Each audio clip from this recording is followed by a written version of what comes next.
कश्मीर के पहलगांव की दुखद घटना की सूचना सुनकर के यह समझ में आ चुका है कि जो लोग यह कहते हैं कि आतंकवाद का कोई धर्म नहीं होता, सिद्ध हो गया है।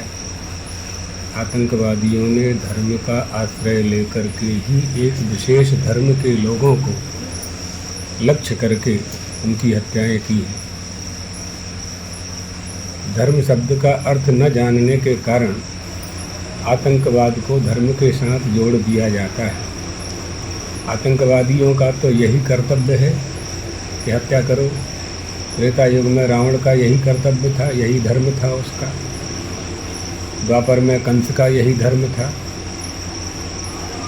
कलयुग में ये आतंकवादी रावण और कंस के रूप में उत्पन्न होकर के हमारी राष्ट्रीयता पर चोट कर रहे हैं। बहुत आवश्यक है, एकता की आवश्यकता है। आज हमारे देश की सेना, तीनों सेनाएं, जल सेना, थल सेना, वायु सेना इतनी मजबूत है और सक्षम है, आमने सामने युद्ध करने की किसी की हिम्मत नहीं है।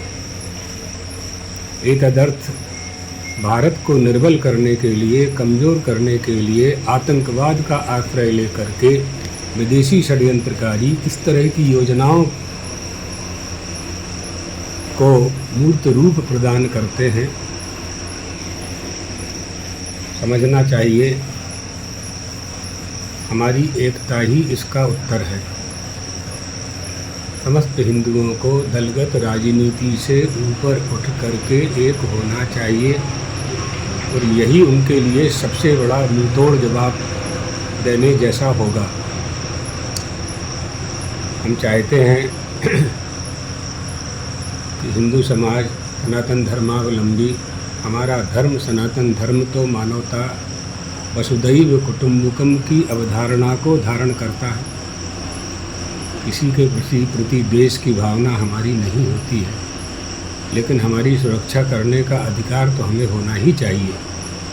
जैसे स्वतंत्रता का अधिकार हमने प्राप्त किया, तो धर्म पालन की भी स्वतंत्रता हमें होनी चाहिए। आतंकवाद से युद्ध करने के लिए हमारी एकता ही सबसे बड़ी सफलता की कुंजी है।